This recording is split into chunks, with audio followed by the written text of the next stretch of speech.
my notes. All right, but here we go. So Roswell announced their official schedule release, obviously, this past week. So it's an intriguing schedule. They're going to start off with, looks like, a game against Hebron Christian on August 16th, and it looks like they're going to play Walton on August 30th. I think that's going to be an intriguing matchup between those two, not too far apart from each other. Then they're going to play Buford on September 6th. That's an intriguing matchup as well. And then they got Westlake, the Lions, who's expected to have a better year this year. Then they're going to get into the region schedule, so pretty tough out-of-region opponents. Then they're going to play the region schedule against Seconder, looks like Johns Creek, Chattahoochee, Lanier, Gainesville, and then Milton. So what stands out to me, I think, obviously, we know in the 5A that who is going to be as far as like the heavy favorite, and we know that's going to be Milton, right? They're going to be the heavy favorite going in, but teams you don't want to sleep on, obviously Gainesville, you don't want to sleep on Hughes as well, but I think Lanier is going to surprise some folks this next year, and I definitely think they are a playoff team. They got a really great coach, Tyler Maloof. I'm actually going to try to get him on the show here pretty soon, but I think they're going to have a very underrated year and surprise some folks this year. But the outer region schedule stands out to me.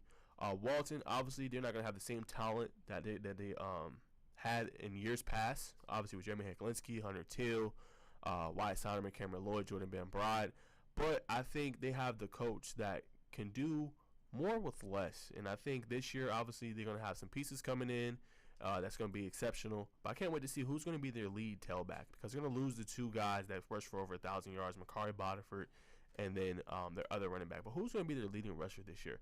I kind of know what they're going to look like as far as their weapons, which they did a good job of. Jude Cascone, obviously going to have Christian Ward coming in as Dylan Ward, his younger brother.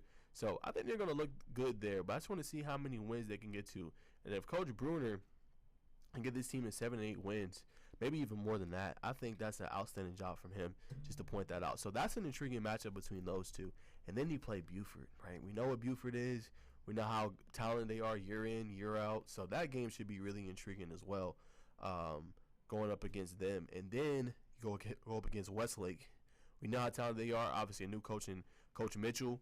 But a team you have to keep an eye out on to see what they're able to do. And I think we're going to learn, Craig, very early on is in the 7-on-7s with Westlake. Can they, vie for a potential, getting into the championship bracket? Because we've seen it this past year. If you guys don't remember, we had our Georgia Tech 7-on-7, and teams that went deep was like Cedar Groves, Douglas Counties, and these are teams that made deep runs this past year, semifinals or to the finals and winning it all.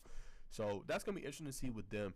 And then as far as the region schedule, obviously I think Lanier, Johns Creek, obviously has a new coach in there, so got to see what happens with them. Seconder obviously has a good coach. Craig had their head coach on. See what they're able to do. They've been doing great in other sports, but as you said, with a football team, it takes time. But they would be an interesting team to watch. But the last three is going to really tell it all for Roswell. Lanier, Gainesville, Milton.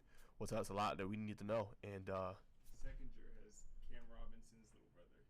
Cam Robinson, really? Yeah. Okay, great note by Craig. So Seconder has Cam Robinson's little brother. Still running back? Yep. So that would be an interesting story to watch as well. But we know what it comes down to Roswell. It's the rivalry. It's between them and Milton. And Milton has been handing its own the last few years. Now, Roswell's loaded. They got some players as well on both ends of the field. Saquon Smith has been blowing up in his recruiting as well, getting more offers. They got an outstanding offensive lineman, Andrew Stargell, who's also been blowing up in recruiting. So can they finally get their get back? I think it's going to be the question at that last game of the regular season. So that's their schedule. That's my thoughts. I think it should be entertaining.